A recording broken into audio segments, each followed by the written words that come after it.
Happy Thanksgiving, Michigan football fans. Hope you guys are getting stuffed full of turkey and gravy and stuffings today. And you know tomorrow's Black Friday, so I want to show you guys this URL below me, chatsports.com/Michigan Friday. You've got all kinds of awesome Michigan gear, including some great Jordan brand stuff. 50% off. Those deals are starting today and Thursday, lasting through Black Friday. I'll show you some of the best ones I found for your Christmas shopping season later in the show. It's Michigan football mailbag. Took questions from Twitter, Facebook, and YouTube over the last couple days. And now we're going to take the best questions I saw and bring my answers to you now. First up on today's show, we've got Ryan Bean.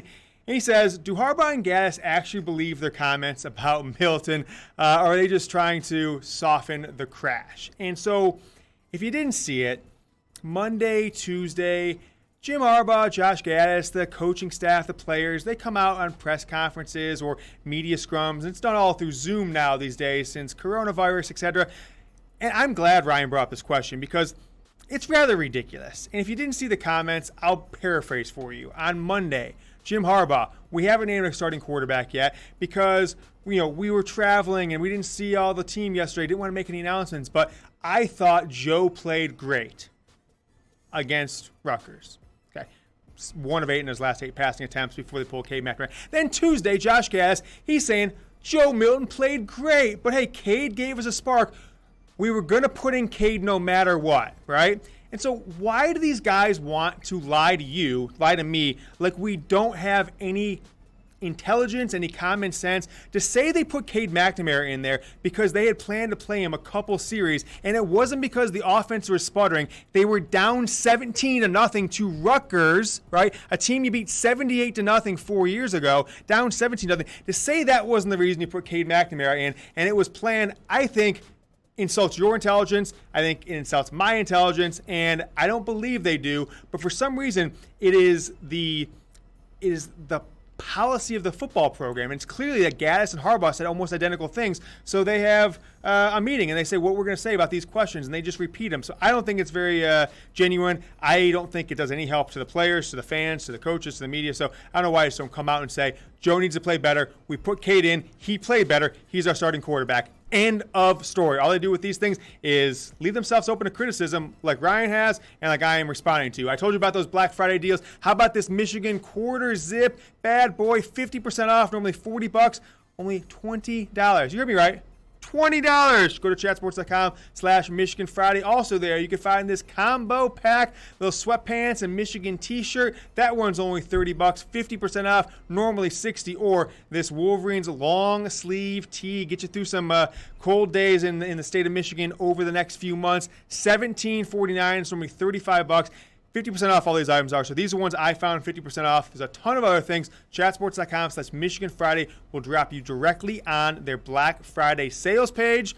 Buy whatever you want. Great stocking stuffers, and nobody's got to know that you paid 50 price. So go take advantage. Sales end, most of them, Friday night. Steve Jablonski asked the next question, why play footsie with a starting QB? Obviously, McNamara with shoulders above Milton, so stop with the so-called secrecy. Exactly. Another question up similar. We're going to kind of talk about these together because they kind of go together. Mustafa Dabaja, thanks for the question.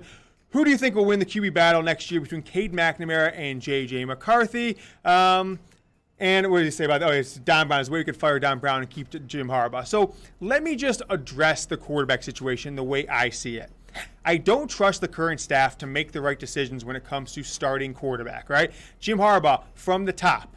We think back 2017, it was so clear that John O'Korn was not the right guy, yet they kept rolling him out there for several games after Wilton Speight got hurt. Even though Brandon Peters didn't do that much of a better job, it was so clear he was a more talented quarterback, gave him a better shot to win, and I think he was doing a pretty good job until he got hurt in that Wisconsin game. We never really saw him again in a Michigan uniform. Shea Patterson came in the next year, took the starting role in a bunch of different positions, but thinking about quarterback in particular, they chose Joe Milton over Dylan McCaffrey before the season even started.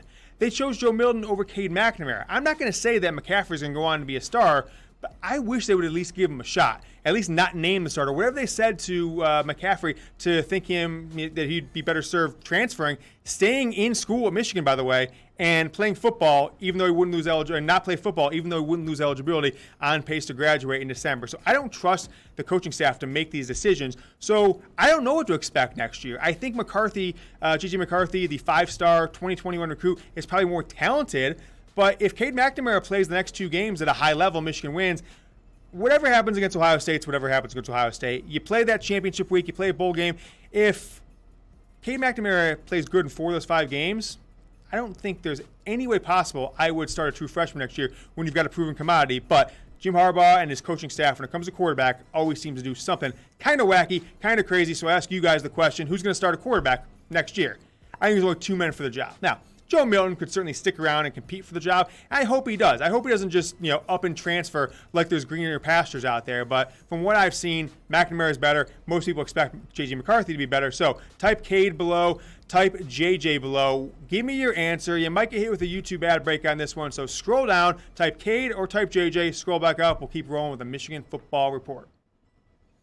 All right, I want to remind you guys, if you haven't yet, follow me on Twitter. I think I've been voted. I don't think I've been voted. I know I've been voted best game day follow for Michigan Twitter by my mom. But the votes count. Count the votes. Follow at James Yoder. I usually do a first quarter and a halftime emergency Michigan football press conference, tell you what I'm saying. I tweet out the highlights. I tweet out stats I see that are interesting and any insights and nuggets that maybe the casual viewer is not watching, like if guys are not playing, if someone gets hurt, etc. Staying pretty in tune to that. So if you're on Twitter, follow at James Yoder. If you're not on Twitter, create an account, do it just for me, and give me a tweet and say, hey, James, I'm an MFer. I'll make sure to give you a follow back if you tell me you're an MFer. Next question up, coming from Vince S. Oh, boy. Why'd you put this one in here? Matt Dudek. Oh, gosh. This guy's the bane of my existence. Michigan's recruiting coordinator. So Vince asks on YouTube, thanks for watching, Vince, is it Matt Dudek's job to identify players and recruit them, or is he simply responsible for coordinating recruiting efforts of players and the coaches have identified? So I don't know, because it seems that it changes every other year with Michigan. First of all, the first recruiting guy, he's there to be a liaison for the players when they get on campus. And then they change it up a little bit more. Then all of a sudden, we're recruiting by position and all this stuff. But I will say this. I talked to a former Ohio State coach a couple weeks back, and we're going to put the video out for this coming up here in the next 2-3 weeks leading up to the Ohio State game. But I know how Ohio State does it. Okay, they have a dedicated group of guys led by Mark Pantoni, their director of player operations, that identifies the top level players in every single class, where they want, who else is recruiting against them, who they want to go get, and they assign them by position. They don't do this whole geographic thing that Michigan's doing, having Don Brown recruit tight ends out of Boston and all this different stuff.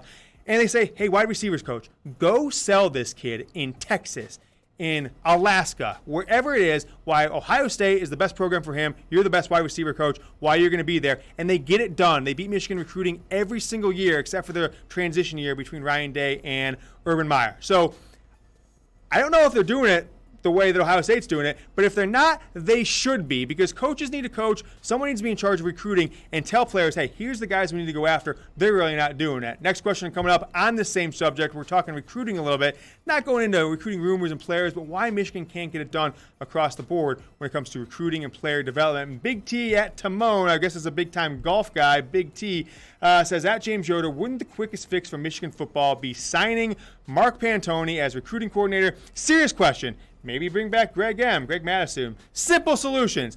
Good question, because I put these questions together because they coordinate with each other. It is getting infuriating, the difference between Michigan and Ohio State recruiting efforts. There was a one-year blip, the 2019 class, was it? Yeah, 2019 class, where Michigan had a little bit better class than Ohio State because they were in a transition year. They lost some guys, et cetera, when Urban Meyer decided to step away. But their recruiting coordinator, Mark Pantoni, who's been with Urban Meyer and now at Ohio State for 15 or so years, since like 2005, 2006 at Florida, then Ohio State, they have a machine going. And take a look at this stat. Mark Pantoni, the last full year both schools released their salary information, end of last year.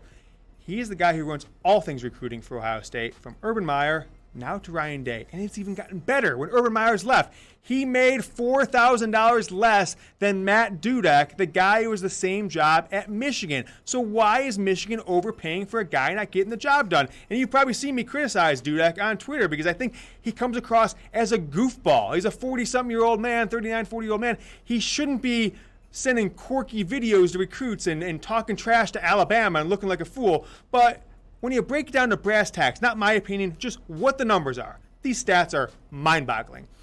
Since Matt Dudek took over as Michigan's recruiting coordinator the summer of 2017, he has now had his hand in 5 recruiting classes. Now, 2 of them aren't even on campus yet, but those are the 2 that are probably the most frustrating, maybe, I don't know, right? His first year, Ohio State ran circles on him. It was Michigan's least talented class in history, in my opinion, as far as the numbers the recruiting service put out there. 0 top 100 recruits. So we're focused on Matt Dudek, his counterpart at Ohio State, Mark Pantoni. How about 2019? Even when there was a coaching change, Michigan had less top 100 recruits than Ohio State did, 3 to 4. But then it just starts to get stupid, okay?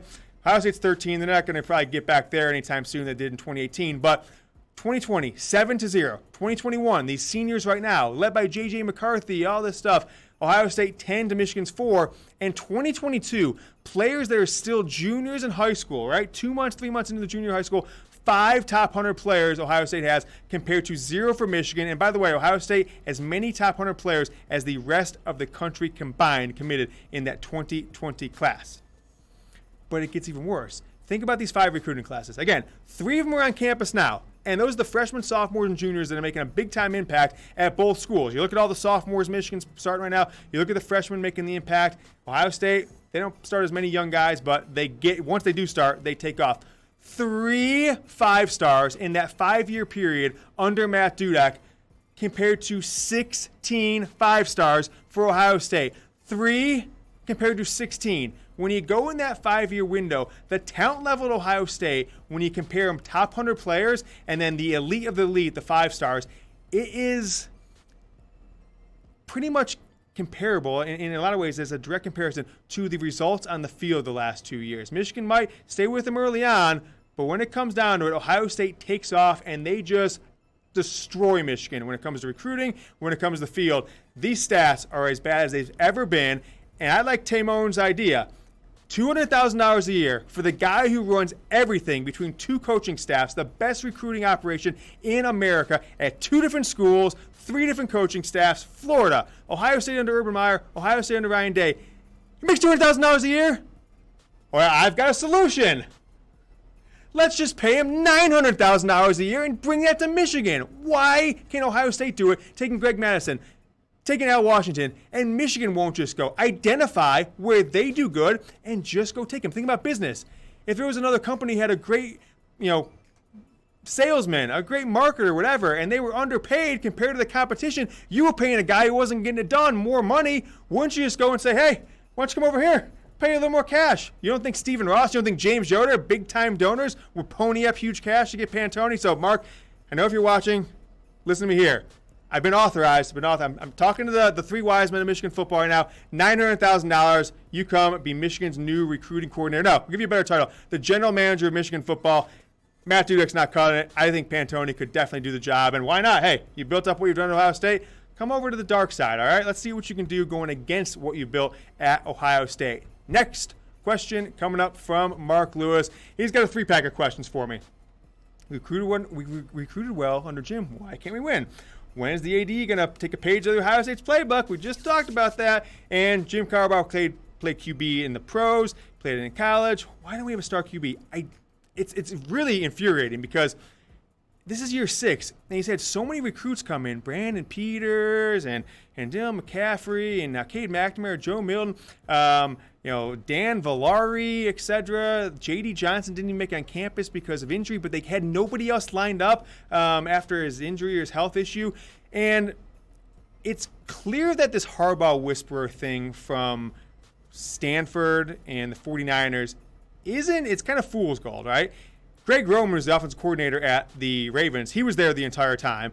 David Shaw, who's the head coach at Stanford, he was with him at Stanford prior, calling plays. And A lot of that's based on the fact that Andrew Luck was the quarterback at Stanford, and then you go to San Francisco, and you've got a ready-made team that's got an absurd defense, and they weren't breaking records in offense. You install a new Reed-style offense with Greg Roman, but Jim Harbaugh brought none of that to Michigan with him. He brought Tim Drevno, and then he brought Pep Hamilton, and now he's got Josh Gattis, and none of those guys have proven anywhere else that they provide an offensive game plan that can win at the highest level. So I think Michigan needs to recruit better by getting a better recruiting director. Matt Dudek's not cutting it. I can be the recruiting director, okay? You want to get better recruits, you hire Yoder's recruiting director, Visa gift cards and Bitcoin all day to get the best 5-star guys. I'm just saying, Dudek is not the man for the job. If you want a man that can do it, you hire Pantoni for $900,000. What's Dudek making? $204. I'll do it for $205 part-time from where I live. Don't even go on campus. I guarantee you we will have better recruiting classes, and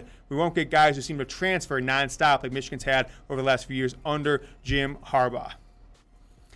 Make sure to follow me on Twitter, guys, at James Yoder on Twitter.